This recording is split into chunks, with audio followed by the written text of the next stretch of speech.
ரொம்ப முக்கியமா கவனிக்க வேண்டிய விஷயங்கள் இருக்கு. நீட் எக்ஸாம் எழுதப் போற மாணவர்கள். என்ன அப்படின்னு பார்த்தீங்கன்னா, நெறைய மாணவர்களுக்கு இருக்கிற சந்தேகம். அவங்க மனசுக்குள்ள இருக்கிற விஷயம் என்ன அப்படின்னா, "ஐய்யய்யோ! நாம வந்து நல்லா தான் படிச்சிருக்கோம். இன்கேஸ் கொஸ்டின் பேப்பர் கஷ்டமா வந்துச்சு அப்படின்னு சொன்னா, நமக்கு மார்க் குறைஞ்சிடுச்சுன்னு சொன்னா, நாம என்ன பண்றது?" அப்படின்ற ஒரு பயம் வந்து கண்டிப்பா வரும். ஆனா, அந்த பயம் வர்றது இயல்பு தான். அது உங்களோட தப்பு கிடையாது. ஃபர்ஸ்ட் அத புரிஞ்சுக்கோங்க. பட் என்னன்னா, உங்களுக்குள்ள இருக்கிற கான்ஃபிடன்ட் லெவல் வந்து குறைவா இருக்கு அப்படின்னு தான் அர்த்தம். அந்த கான்ஃபிடன்ட் லெவல நீங்க இன்கிரீஸ் பண்ணணும். அதற்கு என்ன செய்யணும்? ஒண்ணுமே இல்ல. ரொம்ப சிம்பிளான விஷயம் என்னன்னா, மார்க் டெஸ்ட் எழுதுறது தான். நீங்க இந்த நேரங்கள்ல ஏன்னா எக்ஸாம் கிட்ட வரப்போகுது. ஸோ இந்த டைம்ல எப்பயுமே வந்து நீங்க புதுசா எந்த ஒரு விஷயத்தையும் படிக்கக்கூடாது. நாம ஏற்கனவே சொல்லியிருப்போம். புதுசா எந்த ஒரு விஷயத்தையும் கண்டிப்பா படிக்கக்கூடாது. ஏற்கனவே படிச்சு வச்சிருப்பீங்க இல்லையா? அந்த படிச்ச விஷயத்த ரிவிஷன் மட்டும் தான் பண்ணணும். அந்த ரிவிஷன் பண்றதுக்கு எப்படி பண்ணணும்? நீங்க புக்ஸ வச்சுக்கிட்டு, கைட வச்சுக்கிட்டு ரி ஒ ஒ பேப்பர் பேப்பரா தள்ளுறதுக்கு பேரு ரிவிஷன் கிடையாது. நீங்க மனப்பாடம் பண்றீங்கன்னா, மனப்பாடம் பண்றதுக்கு பேரு அங்க ரிவிஷன் கிடையாது. நீங்க மார்க் டெஸ்ட் எழுதி பார்க்கணும்.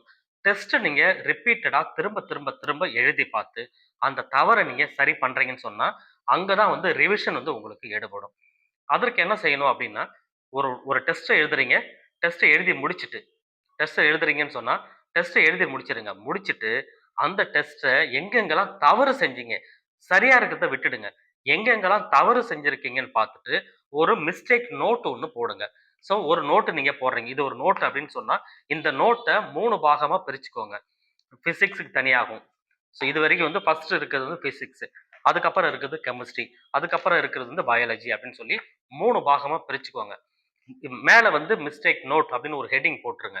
எழுதிட்டு கிளியரா எல்லாத்தையும் எழுதி வச்சுட்டு, நீங்க எழுதின மார்க் டெஸ்ட்ல பிசிக்ஸ்ல எங்கெங்கெல்லாம் தப்பு பண்ணியிருக்கீங்க அப்படின்றது, அந்த பிசிக்ஸ்ல நம்பர் 1 ஃபர்ஸ்ட் கேள்வி தப்பு பண்ணியிருக்கீங்களா? அல்லது 5வது கேள்வி தப்பு பண்ணியிருக்கீங்களா?